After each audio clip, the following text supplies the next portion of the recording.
Hi friends, welcome to DLG kitchen. ఈరోజు మనం రసం రెసిపీ ఎలా చేసుకోవాలో చూద్దాం. ముందుగా నేను చూపిస్తున్నంత చింతపండు, అలాగే 2 లేదా 3 టొమాటోస్ తీసుకుని ఈ విధంగా కట్ చేసుకుని 1 గ్లాస్ ఆఫ్ వాటర్ వేసుకోవాలి. దీనిని 10 to 15 మినిట్స్ బాయిల్ చేసుకోవాలి. అంతలో రసం పౌడర్ ఎలా చేసుకోవాలో చూద్దాం. ముందుగా 2 ఎండుమిర్చి, కొంచెం ధనియాలు, కొంచెం మిరియాలు, కొంచెం జీలకర్ర, కొంచెం మెంతులు,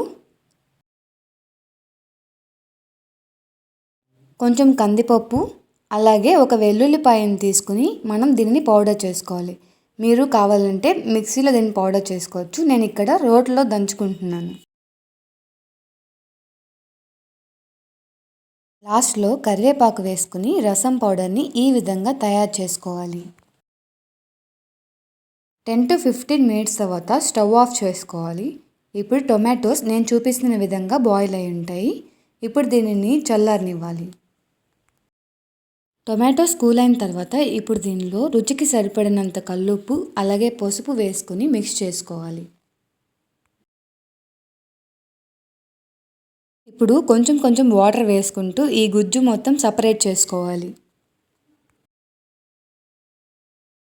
నేను ఇక్కడ 2 to 3 గ్లాసెస్ ఆఫ్ వాటర్తో ఈ రసంని తీసుకున్నాను. మీరు మీ పులుపుని తగ్గట్టు మీరు వాటర్ని మిక్స్ చేసుకోవచ్చు. నేను చూపిస్తున్న విధంగా ఈ రసంని మనం తయారు చేసుకున్న తర్వాత ఇప్పుడు దీనిలో తిరగమాత తయారు చేసుకుందాం.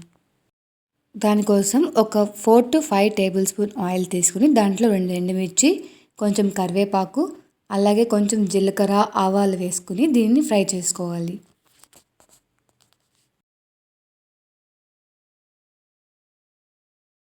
ఇవి ఫ్రై అయ్యాక మనం ఇందాక చేసి పెట్టుకున్న రసం పౌడర్ని వేసుకుని ఒక 20 to 30 సెకండ్స్ పచ్చి వాసన పోయేంత వరకు వీటిని ఫ్రై చేసుకోవాలి.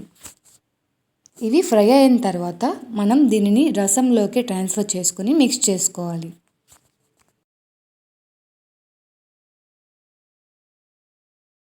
ఇప్పుడు ఈ రసంని మనం మీడియం ఫ్లేమ్ మీద పెట్టుకుని పైన బబుల్స్ వచ్చేంత వరకు దీన్ని బాయిల్ చేసుకోవాలి.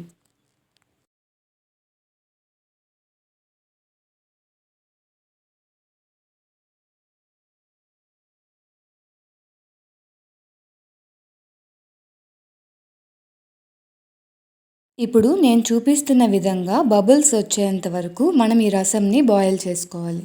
మరీ ఎక్కువ బాయిల్ చేసుకున్న రసంలో ఉన్న టేస్ట్ అనేది పోతుంది. అంతే, మన రసం రెసిపీ రెడీ.